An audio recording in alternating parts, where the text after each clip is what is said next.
Everyone has one bad film they love. Whether it's icebergs crashing into New York City,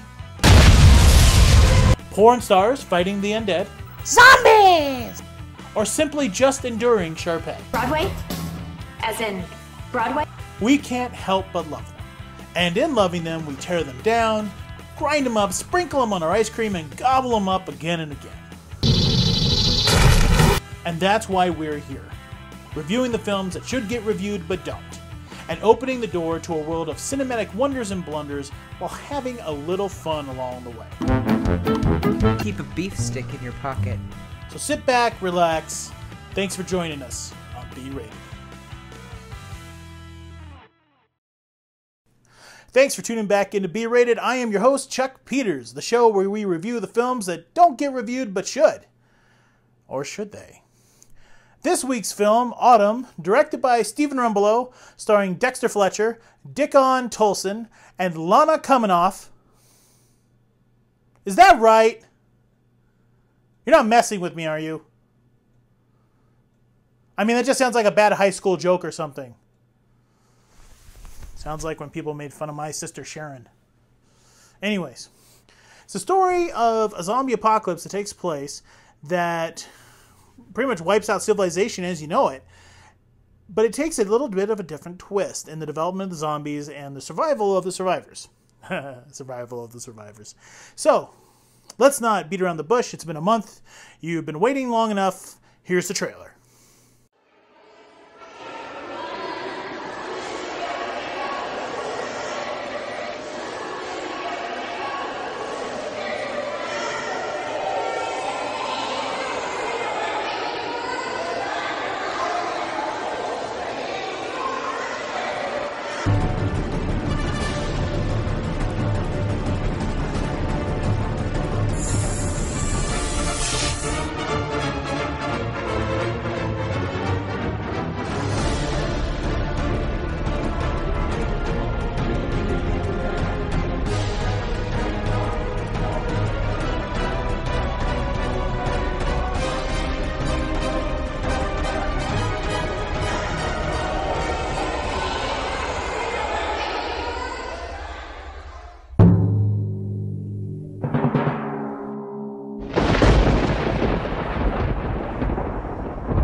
Have you stopped to think about what's going to happen when they start to rot? All the infection and germs filling the air.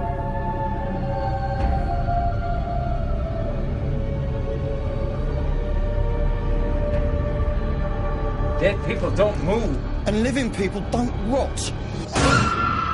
They're not dead. They're sick. It's like their brain stems are still working. The stem is what made primitive man so dangerous. The most dangerous of all predators.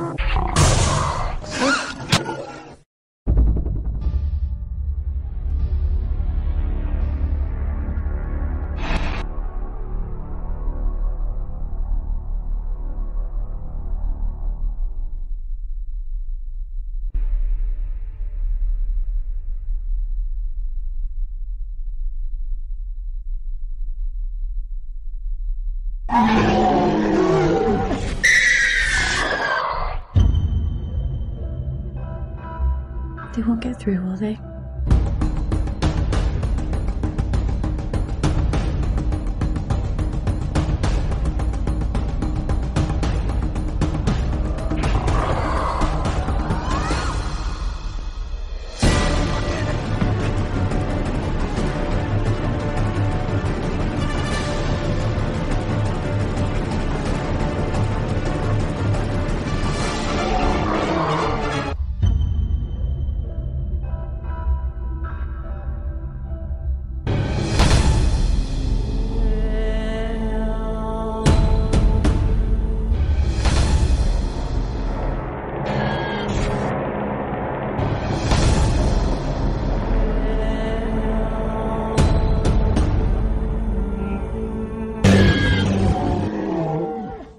Let me talk to you about Autumn. Autumn is an interesting story. You get all excited about, zombie apocalypse, and then you realize it's low rated, low money, low income, so you're like, oh, this film could be really crappy. It starts off with a virus that attacks the whole population of the planet, at least from what we can gather from where it's located. And of course, some people are immune, some people are not, and people just fall over dead in the street, basically. Where it goes from there is it follows your standard zombie formula. You see, like, people are running, grabbing each other, grabbing things. They're sad, they're crying, they've had to watch their loved ones die. They usually hole up in some building. And then the zombies start coming back. And then you start going, ooh, here come the zombies. You know, oh, now it's going to get good.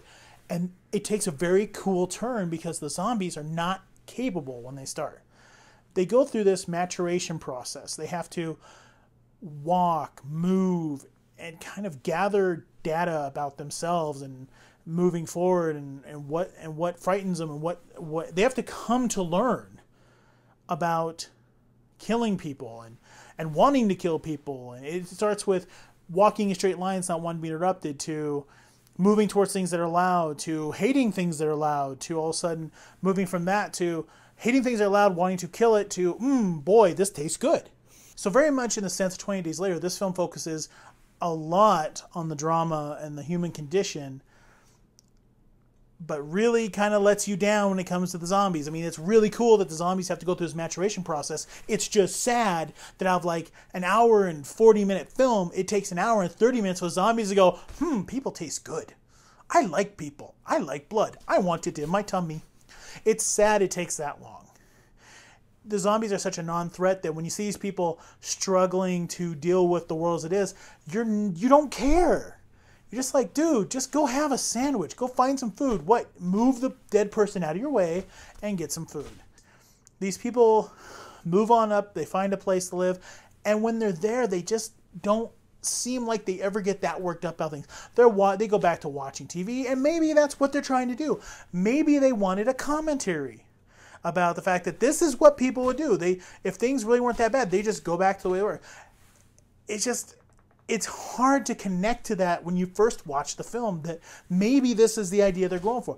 What you get is that they just seem lost. Like, they just seem like they don't know where they really want the film to go. And then it's like, oh crap, we need something to shake this film up. Quick, turn the zombies loose. And you're just like, oh, zombies, oh my gosh, yes. But by then you're asleep on the couch, the popcorn spilled into your lap, and the cat is eating it out of your lap. And let me tell you, that's just wrong. I will never have popcorn around my cat again, just because of that. Sadly, I've got to give this film a 1.5 out of 5 Bs. Just lost me. Sorry, guys, you lost me. I tried. Now it's time for a little segment I like to call Independent Shoutout. What this segment does is it features new independent films that have been released directly to the web, and I like to give those films press. People usually don't get to hear about them too often, and sometimes you really come across some gems. We've all been there. We've all put our things up there hoping people would watch the show, for instance, and we never really feel like we have people pushing us, and I want to be that person who's pushing those films out there. So this one is called What About the Monsters? Written by Maria Grace Stevens and starring Savannah Velasquez and Maria Grace Stevens herself. This film runs about 7 minutes, 20 seconds long and really is about what about the monsters? So check it out at the web address below, youtube.com. There it is. Make sure you write that down, copy it, put it in your browser. All right. Thank you, big thank you to Maria Grace Stevens for letting us feature her film in this week's Independent Shoutout. So thanks for tuning in. Make sure to check us out on Facebook at facebook.com/BRatedShow. You can leave comments, recommend films. In fact, some people have already started doing that, so thanks. I'm looking into those films right now. If you have any personal questions, any of those questions, you can ask at bratedchuck@gmail.com. And if you haven't subscribed to youtube.com/TheChuckTFilms, the only place online where you can see episodes of B-Rated, do it. What are you waiting for? I mean, what do I got to do? Do I got to send you a sandwich? Sandwich through the mail? You know, put a little lettuce, little mayo on there, a little chicken or something? Maybe send you flowers? I mean, don't hesitate. Just do it. Your body will thank you. And, well, since your body's going to be busy thanking you, that's the end of our show for this month. Make sure to tune in next month Yeah, I know. We're down to monthly production schedule.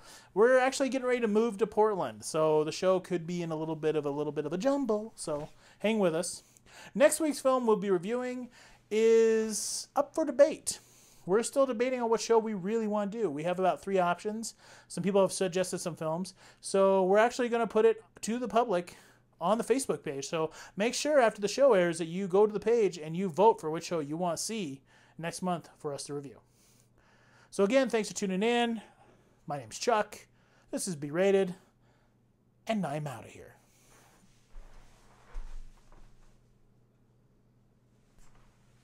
See you in Portland.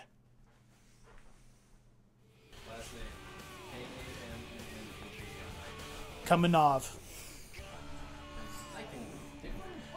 Did you say Dickon? That's Dickon. I don't care. That's a bad joke. Okay.